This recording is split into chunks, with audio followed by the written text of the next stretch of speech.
This is the Armstrong and Getty Show. I'm Jack Armstrong, and he's Joe Getty. It's a big headline, partially because the New York Times sets the tone for what news is going to be talked about every day. They just do. It's been that way for years.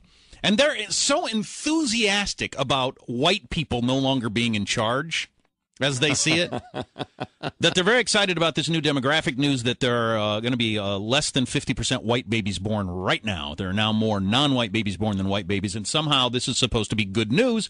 I'm not saying it's bad news, but I don't understand how you're so excited that it's automatically good news. Pat Buchanan joins us. Suicide of a Superpower is Pat's latest book, Will America Survive to 2025, which is all about these demographic questions, demographic moves, floods that really can't be resisted, but ought to be recognized. Pat, thanks for hanging around. We truly do appreciate it. Delighted, fellas. Where does that enthusiasm come from? I've been trying to dig it up. There was an opinion piece in the New York Times a couple of years ago when this story was out, one of these kinds of stories. And the guy wrote, "I'm so excited that I'm going to live to see the day." And this was a white guy. "I'm going to live to see the day when whites are no longer the majority." And I don't quite get that mindset.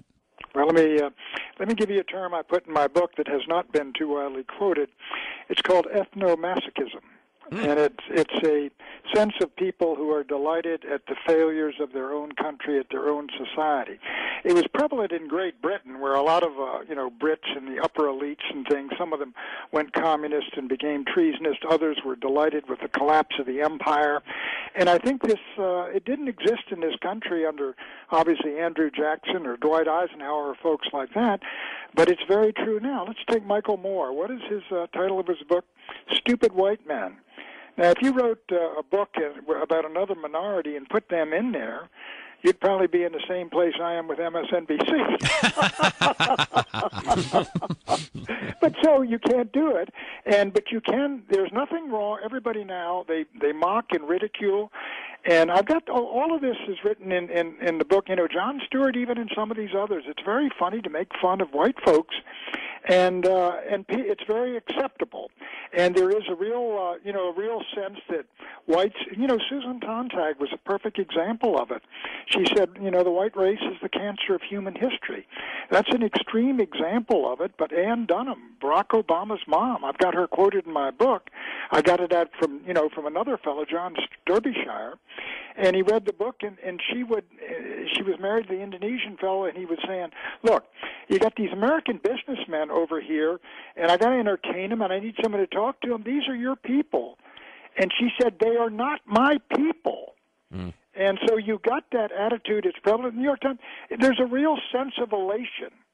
I think, frankly, that the white community, European peoples who dominated and ruled the world by all those empires up until around, certainly till before World War I and after World War I, it was the Germans and the Italians lost their empires, or the Germans and the Austro-Hungarians. But there has been elation with the decline of the West. And the book I wrote 10 years ago, Death of the West, people said, why should we be worried about that?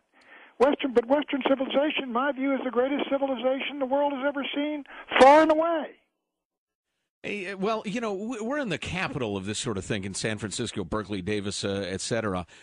There seems to be this childlike elation, as you put it, a pride in saying, I am against power, therefore I am enlightened, and I am smarter and more evolved than you. But it's so poorly thought out and so knee-jerk, it's frustrating. It's unthinking. You're exactly right. Yeah. It's what we've got is, I think you got generations which are indoctrinated in these ideas that have come up. Bill Clinton went out and spoke at Portland State, and in 1997 or 98, I believe it was, and he said, by 2050, and now, of course, the date's been moved up to 2041, there'll be no racial majority in the United States, and all these white kids got up and cheered.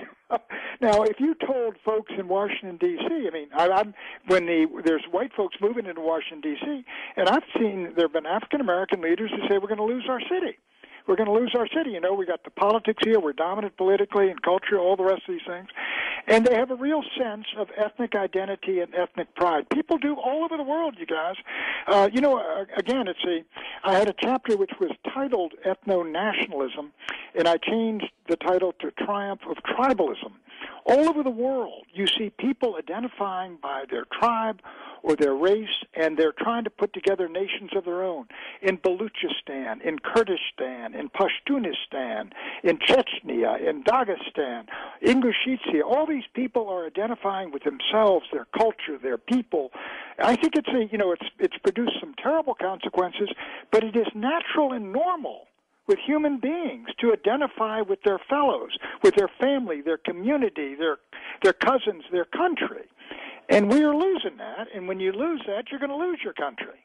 Well, what really bothers me is that if people don't get beyond that knee-jerk thinking, they don't recognize that the European culture is the culture of the Magna Carta, the Constitution, the common law, the rights of Englishmen, blah, blah, blah, blah, blah, whereas a lot of other cultures are the cultures of dictatorship and a disgusting, by my view, relationship between the people and those who rule them, and they don't understand that will change the nature of our relationship to the government. Well, it's not only, it's not simply the and here's one of the arguments that I'm known as a paleoconservative, as opposed to the neoconservatives who say America, many of them say America is basically an idea. It's an abstract idea.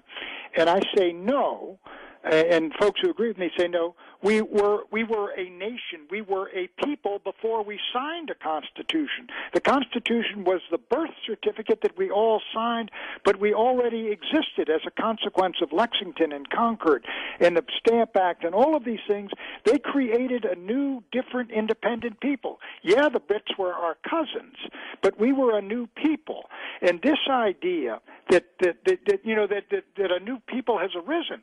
I mean, I know this is going to be very controversial, but it's the point at which I felt that there ought to be a Palestinian state was after the first Intifada, when these people rose up, they're throwing sticks and stones and rocks, they're getting shot down, and you said, look, they may not have been a people, or they may have been what Newt said and invented people, but now they are acting as a people. And when you have one culture, as Abba Eban said, if you have two cultures, two languages, two religions, two peoples, you need two states. And this is my belief about these things. And that's one of the theses of this book. But if you go outside the United States, around the world, look at Scotland wants to break away from England. Catalonia wants to break away from Spain. The Northern League wants to break away from Italy. You got not only in Europe, go to anywhere. Kurdistan wants to break away from Iraq. Right. All over the world. I mean, even you look at the Chinese, they're aware of these things. The Uyghurs out there are being persecuted in western China because they want to break away Xinjiang province and turn it into East Turkestan. I'm afraid we're out of time.